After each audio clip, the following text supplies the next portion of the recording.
Digitization has brought us closer to our consumer and customer in a lot of ways. It also helps us innovate faster in a way, but it also increases the pressure that you've got very little scope to make mistakes.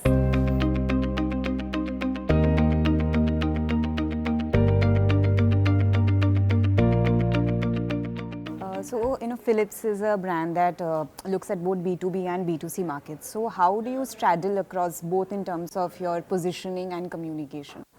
Okay, I think the ideal way to do this, whether you are B2B or B2C or both in that case, is to be true to your brand, true to the purpose. At Philips, everything that we make and sell is intended to improve the lives of people in a positive way. So be it in the B2B space, be it in the B2C space, we stick to that. So across our products, our goal is to improve the lives of 3 billion people each year by the year 2030. And while doing so, it doesn't matter what part of the business or how we're reaching our consumer, as long as we're true to the goal.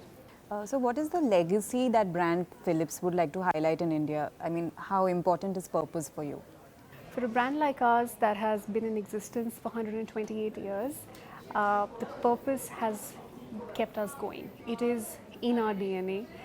We need to keep innovating, and while we do that, we must make sure that we make a positive impact. Every person, every consumer who uses our product gets touched in a positive way, and there's trust and credibility. How does digital matter for a brand like Philips, and how do you use storytelling or content to increase brand recall? Okay, so digital marketing, I would say, is the future. That is where new age marketing is moving towards. While people do still rely on what they see in print, what they see on television, but a lot of the new age audience is on digital. That is the fastest way of consuming information today. You reach out to your very specific target group through digital, and most of all, it is very easy to measure. The metrics that you would get from digital help you know whether you're reaching the right person, the right audience, the right target group instantly. The metrics are so true to themselves. So we have a lot of digital metrics that we've set for ourselves, and if we follow them to the core, I think we're ensuring we're close to our customer. We do have acquisition targets, we do have engagement targets, and that's where most brands are moving towards now. So, do you think that in the coming years, growing internet penetration will change, will impact the market as well as change the consumer profile? Absolutely, I think it will. Digitization, like I said, is where the market is growing today. With more and more internet users being added every single day, bandwidth's getting way better.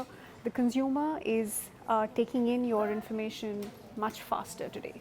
The lead time that you have for reaching your consumer is also much lesser compared to what it used to be. And that also means you see the impact immediately, almost immediately.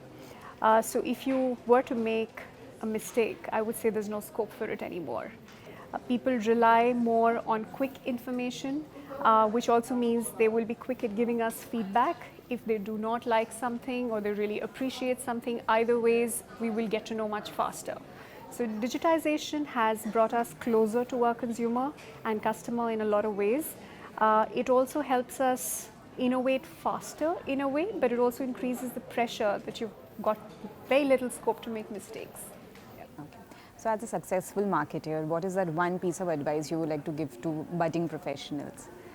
Okay, this is my favorite piece. So I think as marketers, it's extremely important to believe in your product, believe in your purpose, believe in your brand. Genuinity is really what takes you the entire mile. If you do not believe in it yourself, you will not do a very good job in selling it to others.